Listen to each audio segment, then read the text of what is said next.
Sadhguru Jaggi Vasudev ji of Isha Foundation, who will ask all of you to be seated. I have pleasure in inviting Ms. Preeta Reddy, President, All India Management Association, to introduce the session.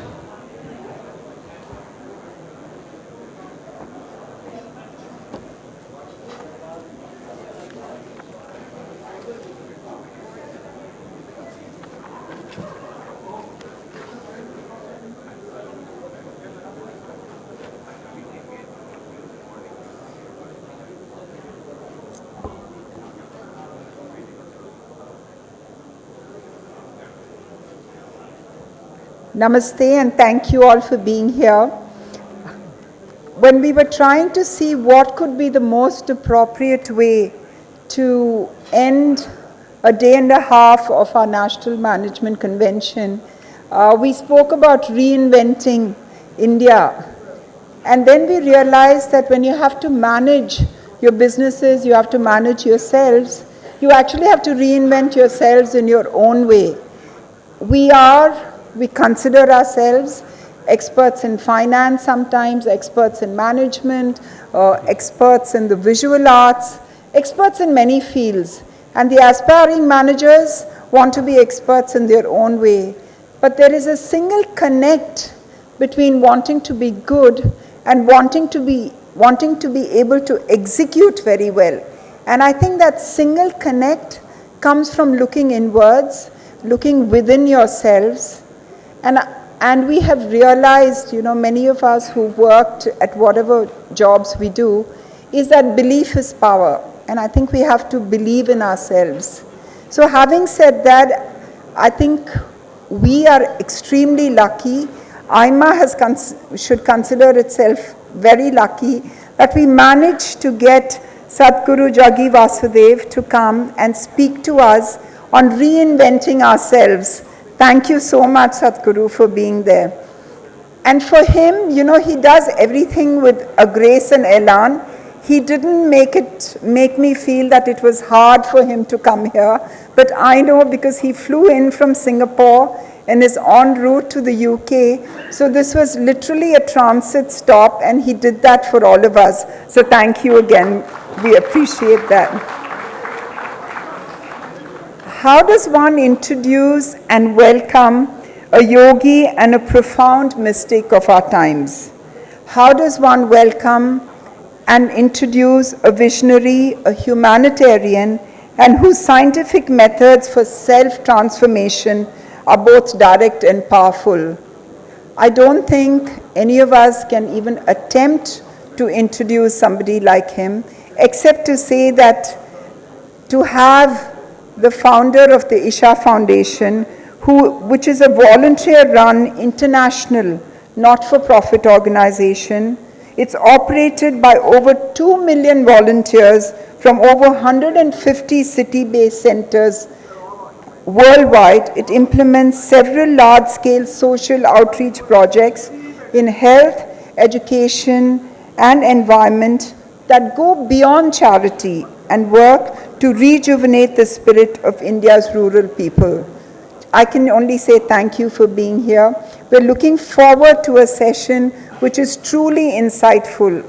And in Sadhguru's own words, only one who has insight, who sees what others do not, can be a true leader.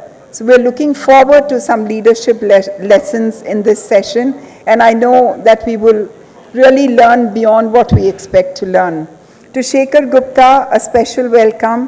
Thank you, Shekhar, for being a friend and for being here with us. You need no introduction to the audience. Everybody knows what Shekhar has done, what Shekhar is capable of. So we will go right into the next session, and I'd like to welcome Sadhguru and Shekhar Gupta onto the stage.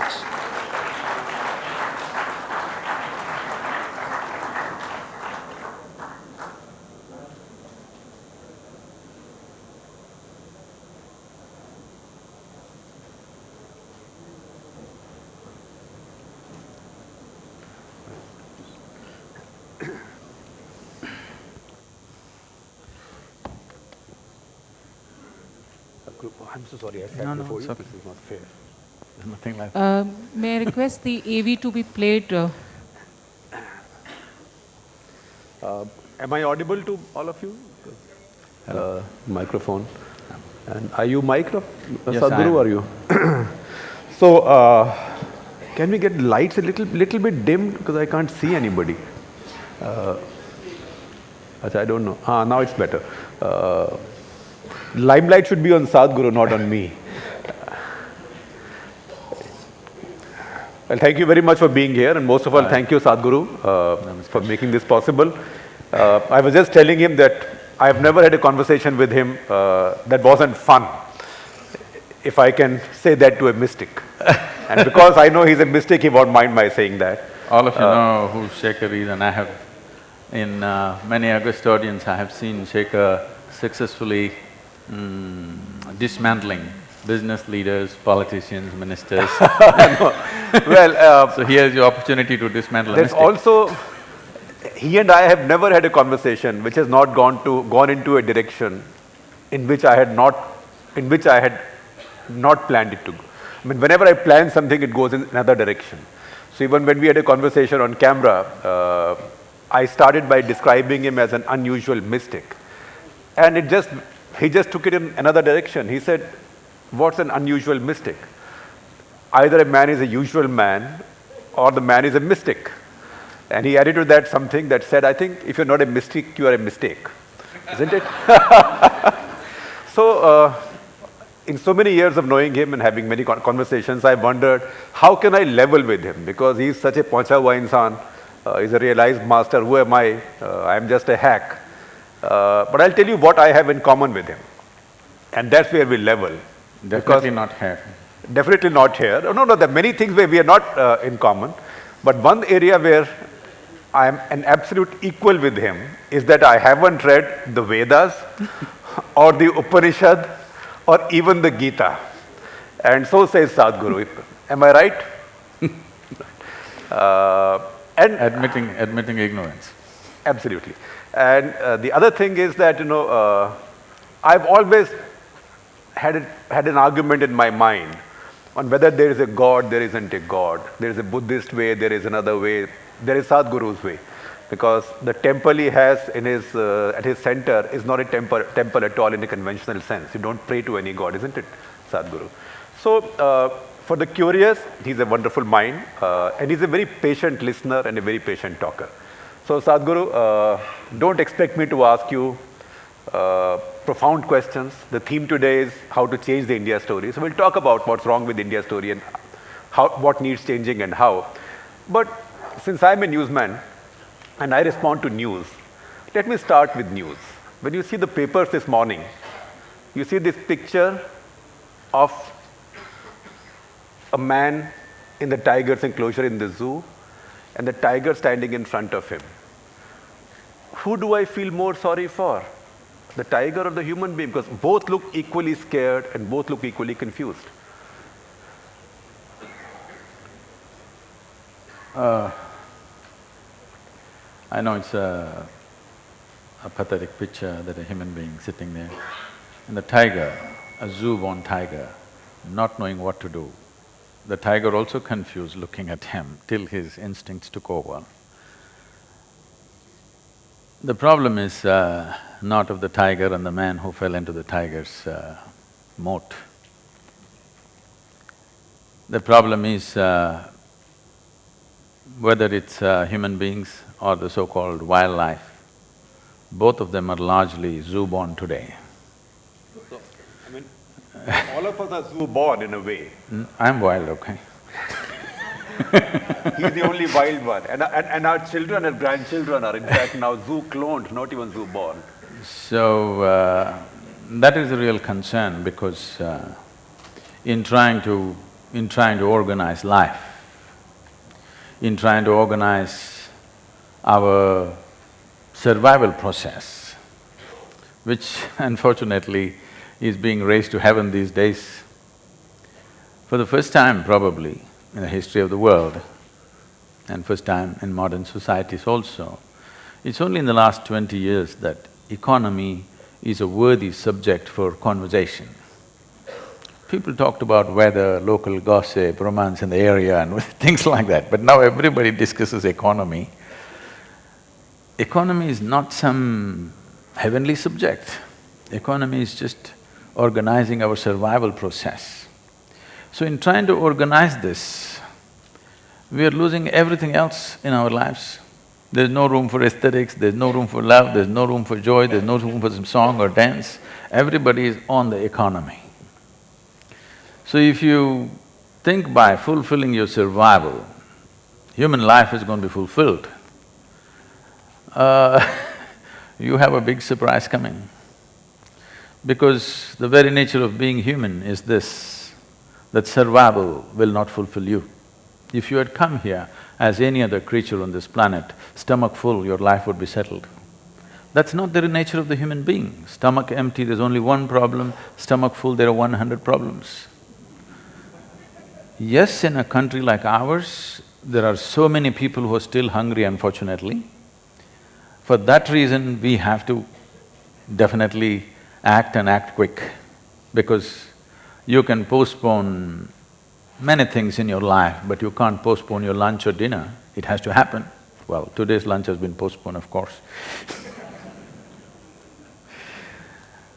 So, we have to act in that direction, that's different. But still, the whole world being engrossed in economy as if that is the greatest thing will reduce our lives into something so mundane and so basic, you will wonder, why the hell are you alive after some time, after being successful? Right now, success is difficult. Procuring your… what is needed for your life is difficult, so it's keeping you engaged. There's a challenge of being… fulfilling that.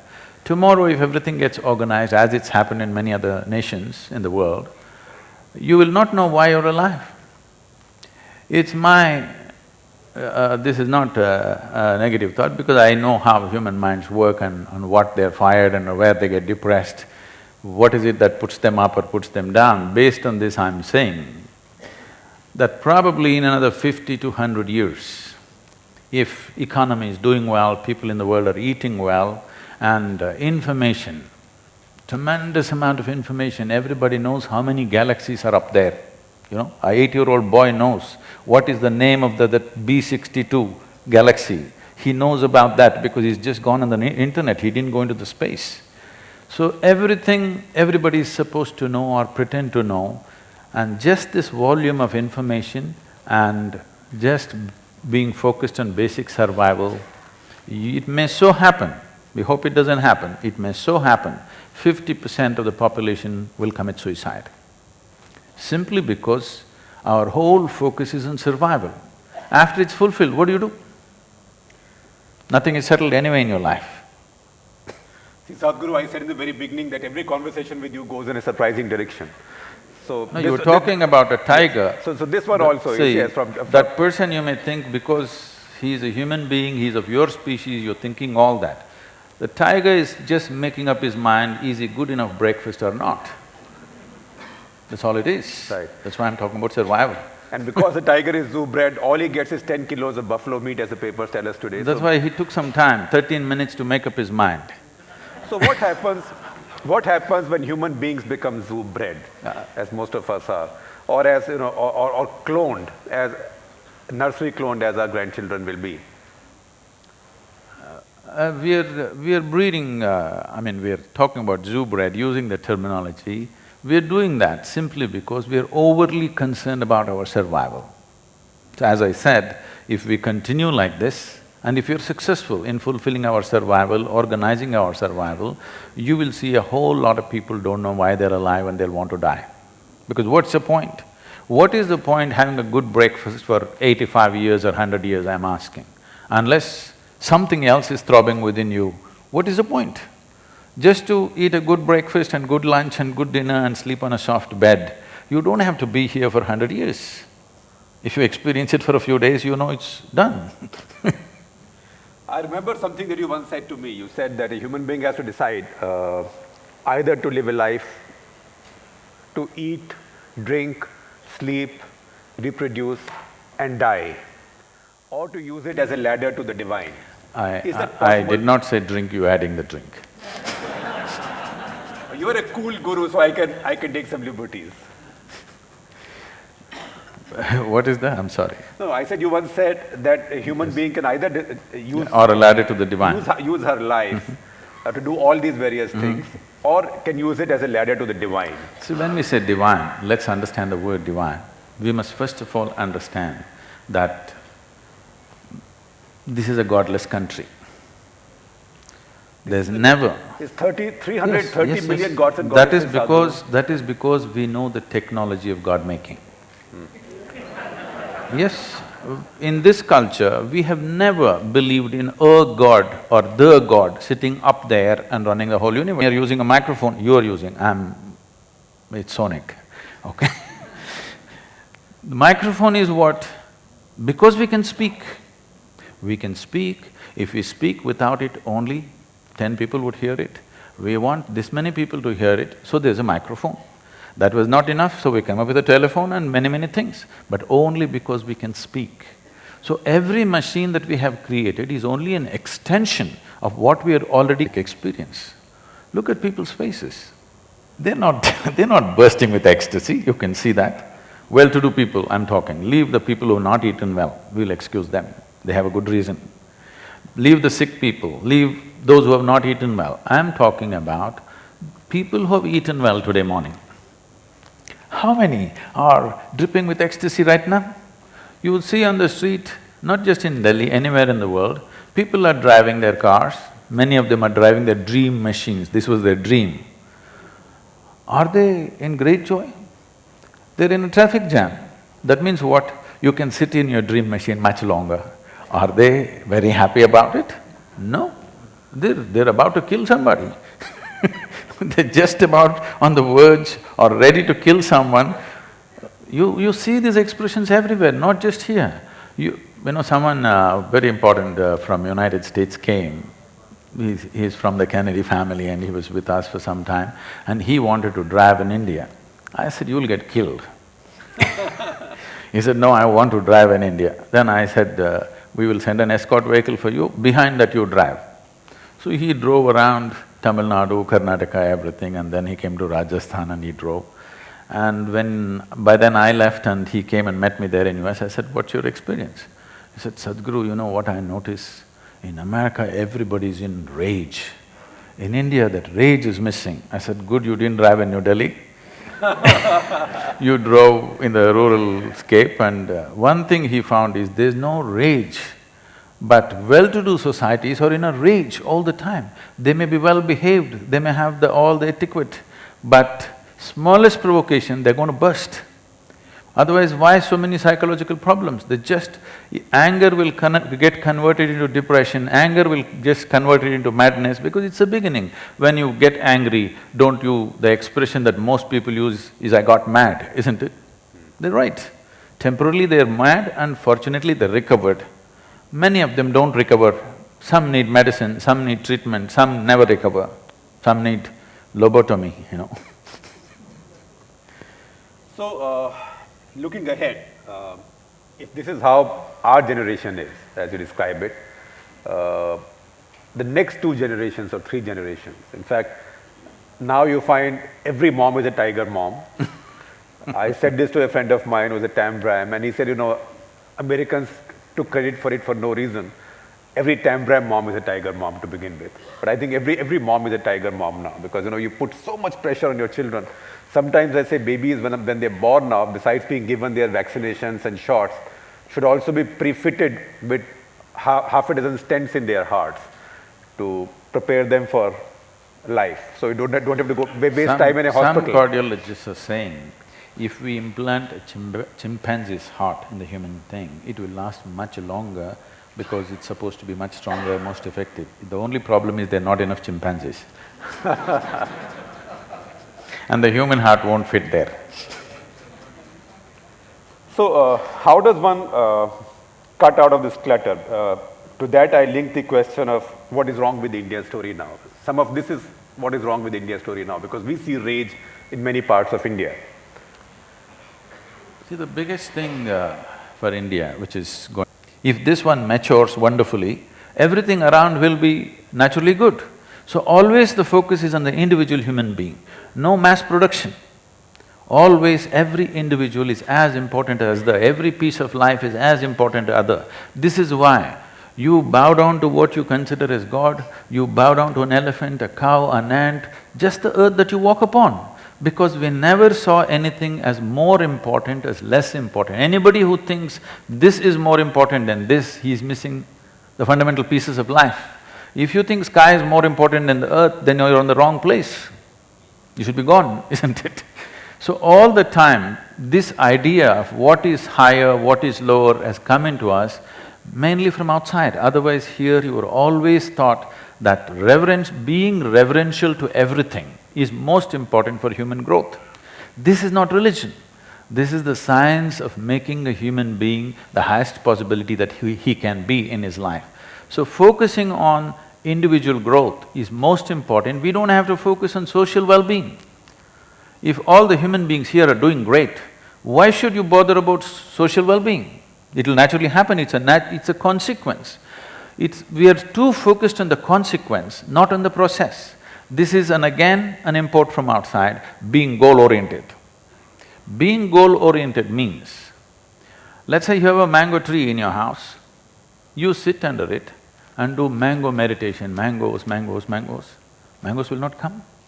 If you want mangoes, you don't have to coat yourself with sugar or do something else sweet. You just have to handle the filth, the earth, the water, the sunlight. This all you have to do. Mangoes will fall on your head. This is the same thing with the human being. If you nourish this human being with the right things within himself, results will come. What sphere of life he will shine in is up to him and also the situations in which we exist. You could not have been a journalist if you were here 5,000 years ago. You would have been something else. This is a consequence of the situation. It is not that you're born to be a journalist. This madness has spread from the West because all these self-help books are saying, what is your calling? My calling is I want to be a journalist, I want to be a lawyer. If you were here 5,000 years ago, would you be a journalist? Would you be a lawyer? No, you would be something else. So the important thing is just to grow your body, brains, energy to the fullest potential. What you can do depends on what you do should be always according to the requirement of the situation, not your fanciful idea, isn't it? Or not your mom's fanciful idea. Or what she wants, or the fathers. I mean, I shouldn't be unkind to moms. I think fathers are equally bad. Of what the child should do, or what the child should be. That's the pressure. They have no idea of their own. They want only one thing. They want their child to be little better than the neighbor's child. That's all. They have no such thing as what they should become. They should become better than the others that are around. That's their only problem. So as long as you're trying to be better than others, if all others are crippled, you will be a little better crippled. That's all it'll be. So, to create a society where individual human beings will blossom to their full potential, it needs a deeper commitment towards the individual human being.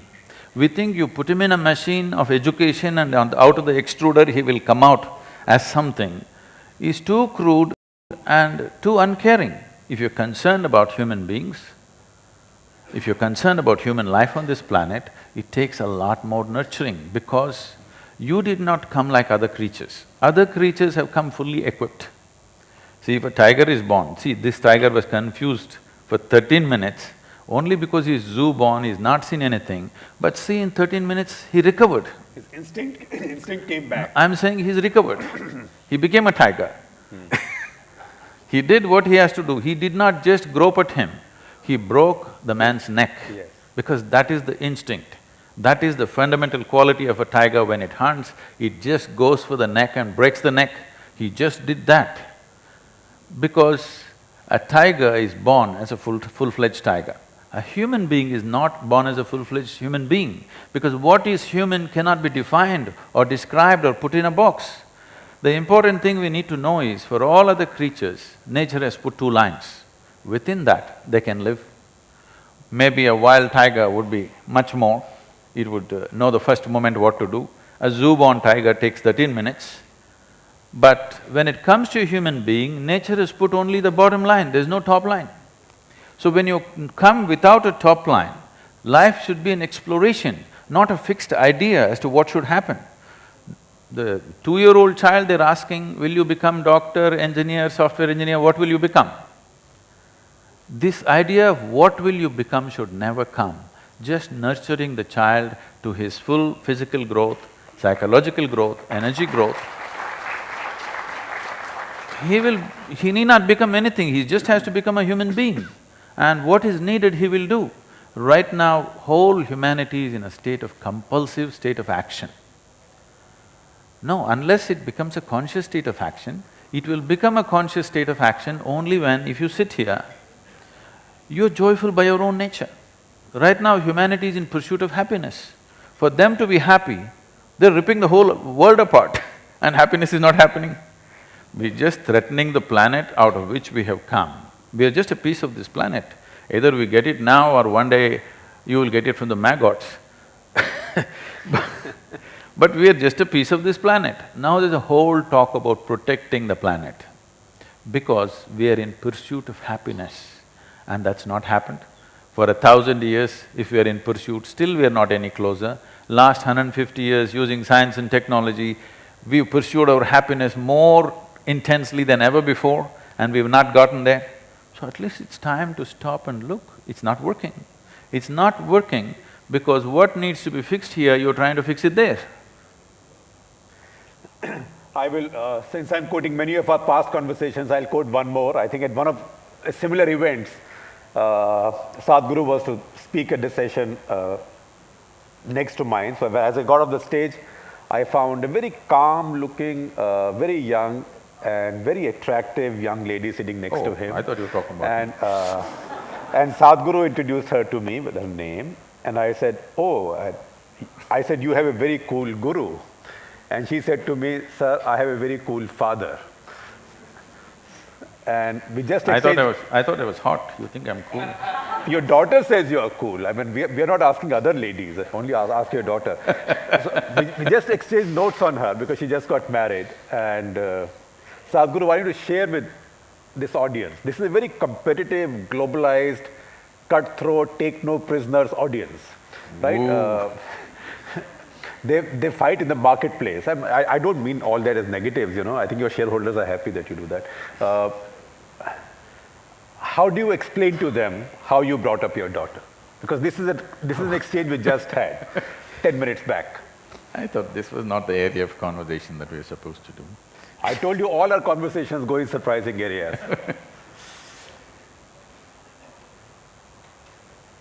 I had enough on my hands, so I never intended or thought we should have a child of our own.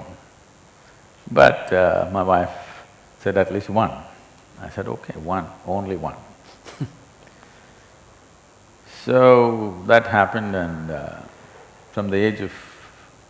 when she was an infant, 3.5 months of age, I drove across South India with her strapped to my front seat of the car, me driving alone, just my one hand here, one hand on the steering wheel. This was the time we were building Isha Foundation, so I traveled extensively, and she was traveling with me when she was 3.5 months old infant.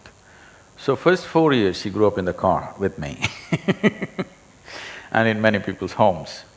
So she met thousands of people and she learned how to become a part of any home, anywhere, whether it's the most affluent home in the world or, a tribal home where just about anywhere I stayed, I made sure that she was exposed to everything. I didn't want her to develop prejudices or privileges of, choices of where to be and where not to be. And by the time she was 3 years of age, she at least knew 1,000 people by name, whom she considered her friends, definitely not her age, all grown-up people. So the tremendous exposure to people, and I thought I won't send her to school because I never liked to go to school when I was young. So I thought, why should I put her through something? Then the only thing I could not provide her is children of her own age. So I put her to a school which is not so competitive, not so pushy.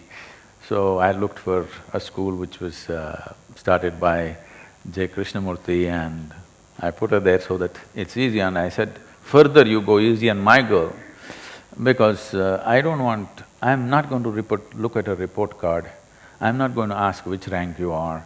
I'm not going to ask what are you going to become. So don't have to bother about her marks, her academics. If she plays, if she eats well, I'm happy, she's growing up, she must eat well. If she plays well, if she laughs, if she sings, if she dances, I'm fine. I'm not concerned about this because when I was in school, every test, I was very consistent. I always got 6 zeros because I never wrote a word on any page.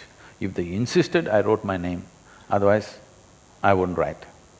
When the final exam came, I only worked for 35 and I always got 35, 36, I just calculated. I've never sat in an examination hall beyond 30 minutes. First bell, I'm always out. And I just calculated for what it takes to move on with my friends to the next class and that's all I did. Why I'm saying this is, this whole thing I used to watch as a child. When the report card came every month, some children are crying in the classroom because they've got not the marks that their tiger parents want, and some are strutting around because they are first or second or whatever. Whenever the teacher gave me the card, this report thing, I just took it and gave it to my father. I never ever opened and saw. Because I thought this is a transaction between the teacher and my father, I don't want to intrude and see what is going on there. So I particularly requested the principal of the school, don't worry about my girl's education, I just want her to be with children of her age group. She eats well, just make sure she eats well, that's my only concern. She eats well, she's playing, she's laughing, she's jumping and dancing, I'm fine with this. So when she became 15 and cleared her 10th standard, I took her out of formal education and because it was her mother's dream and the girl also was very interested, I put her into dancing and she went into Bharatanatyam and now she's one of the upcoming artists in the country. So I never treated her as a child, first thing. From the age of 2, from the time she started speaking, I always treated her as an equal, as an adult. I put whatever building a foundation, and as Preeta was referring, it's run by volunteers. Right now we are about 3,600 full-time volunteers, a little over 3 million part-time volunteers. Volunteers means we're doing variety of work. We're running businesses, we're running major projects and activity across the globe. None of them, except a few who teach, none of them are trained for their job, okay? Because I can't wait and pick somebody from IIT or IIM or something. Those who get rejected by all of you, probably they come to me. Whoever comes, I take them and put them into this job, that job, all kinds of jobs. So what can be done with one word? I have to speak 100 words to make them understand, for them to stay on the job, to remain committed, to keep it going. And because they're volunteers, you can't fire them. You can't fire them for inefficiency or this or that. So whatever problems in the organization, in the management, in individual people's problems, adult problems, all kinds, I always, once in a way, I gave her one of the problem and said, what is it? She used to come out with incredible, her own childlike solutions, sometimes perfect solutions, sometimes something wacky. So I always treated as an adult, never trying to place myself above her. This is the fundamental management I did, that she need not look up to anybody, nor look down to anybody, just look at level, at everything the way it is. Just learning to see life just the way it is. Looking up is a lie, looking down is a lie. Looking up is coming from a certain prejudice, looking down is coming from a certain prejudice. Being able to treat every life, everything, whatever it is, this is our culture, I want you to understand. It doesn't matter, if a paper, just a sheet of paper, you write in newspapers, I'm sure today you see newspapers thrown all over. When we were growing up, one paper, you cannot step on it. Yes? Yes or no? Many of you have grown up like this in your homes. Just a printed paper, it's nothing, maybe the news is rubbish, but you're not supposed to step on it because you educate yourself through that. If you want to step on the earth, you bow down to it. You don't look up to something or look down to something. What you do to your God, you do to everything. This not talking about in any cultural or religious way, simply I brought it forth in her life and I think it's worked out wonderfully well for her. And does becoming a father-in-law make you more responsible, less responsible? That's what I told her, I'm free. The day they got married, I said, I'm free. She said, no, you're not free. All these days you had only one struggling artist to take care of, now we're two struggling artists. His daughter is a wonderful dancer and his son-in-law is a Carnatic musician, but not in the struggling one, he's a prodigy. So are there any questions or any points that anybody would like to make from the audience? Sir in the back.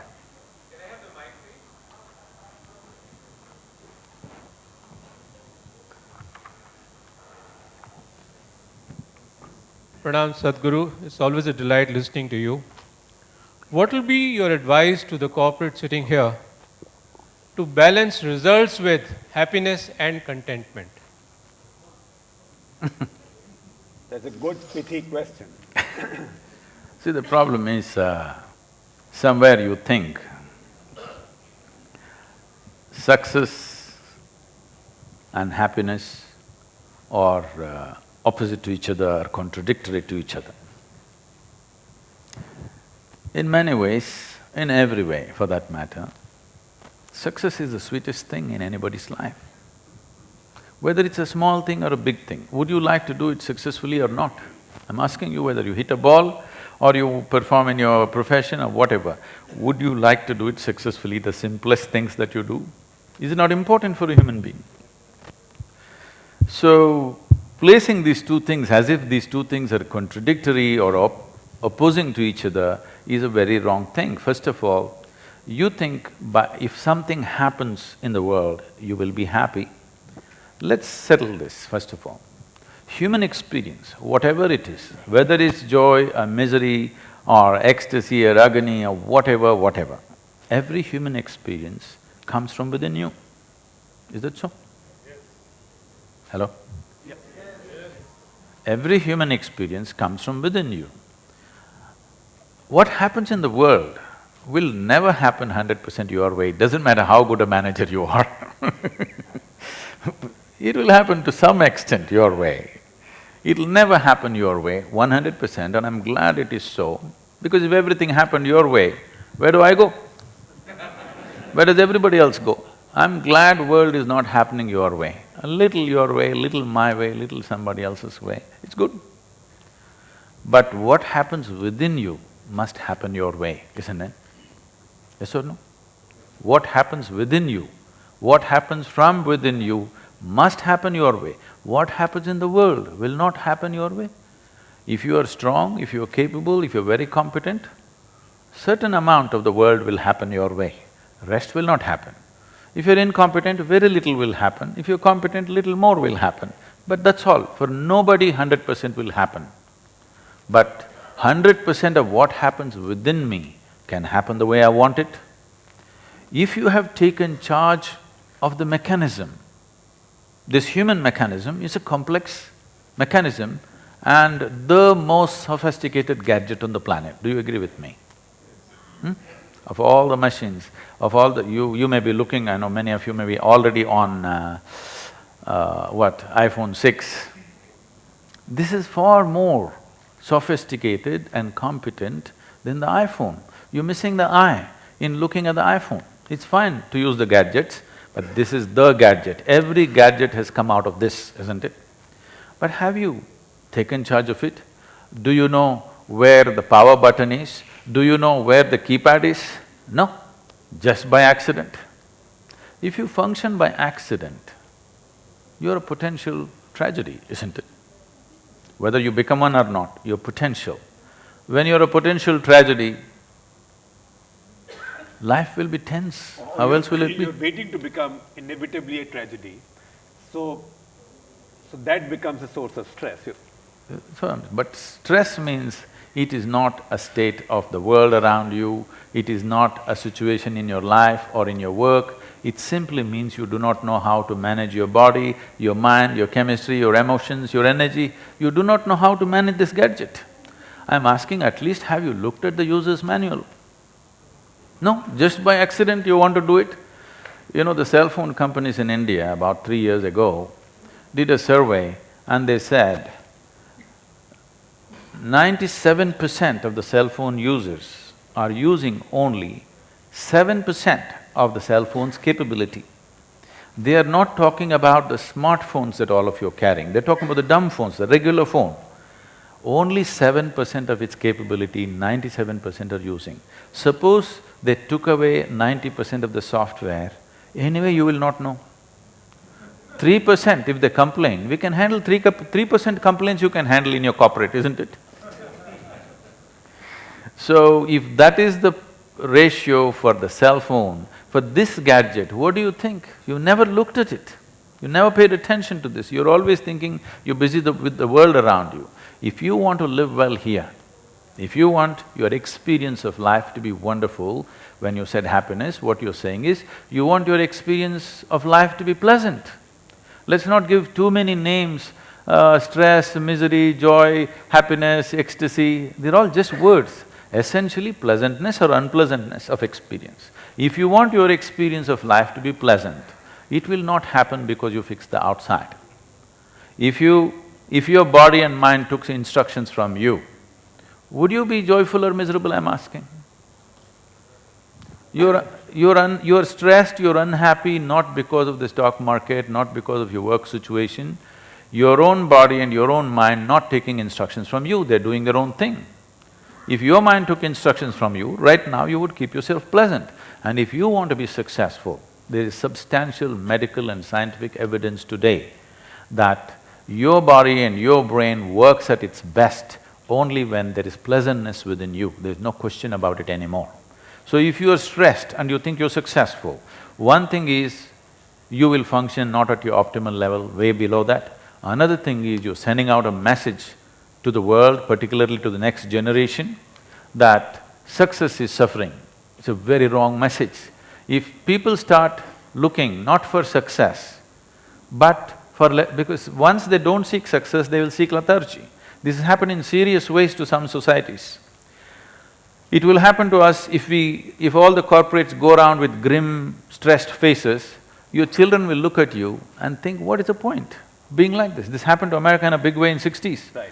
They looked at their parents, what is the point living like this, freaking around all the time, thinking I'm successful just because I'm in a suit and a noose around my neck that I can't take off, doesn't matter what's the weather.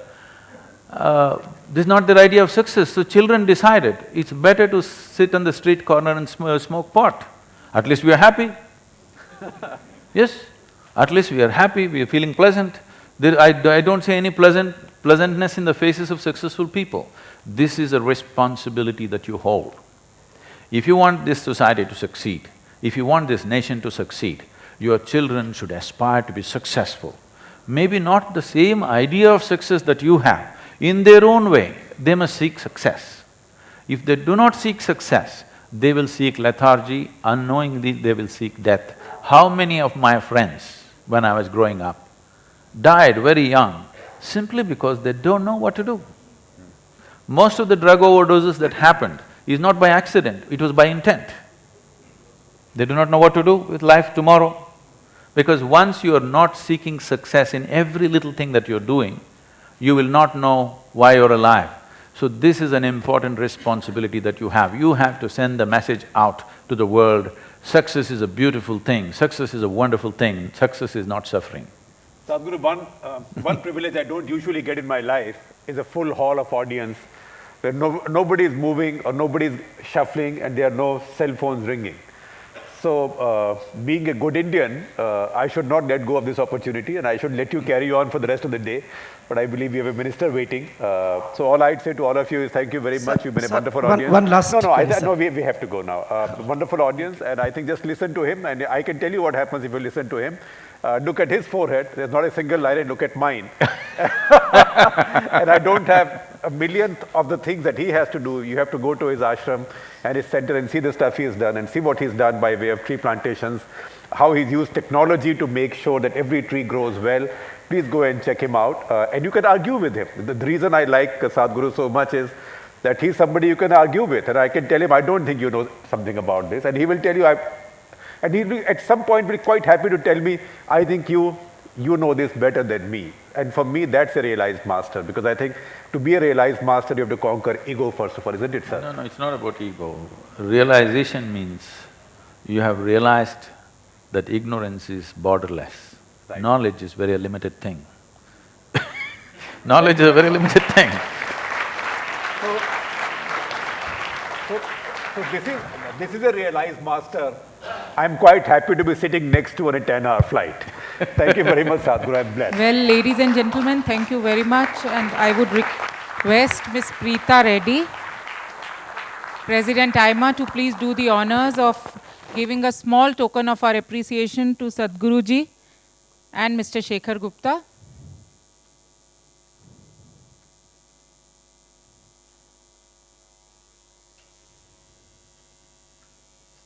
Thank you very much, Sadhguruji. We are all blessed to have you here. Thank you very much.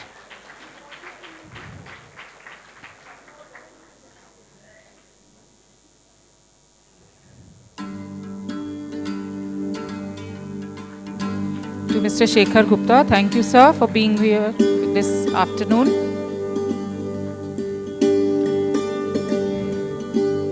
Sadhguruji has crafted a 4-day business leadership intensive called Insights, the DNA of Success. The next one is scheduled from 27th November to 30th November and will have Sadhguru himself, besides Dr. Ramcharan, Ratan Tata, and over 20 business leaders. The invitations are available at the counter outside. You may like to avail this opportunity.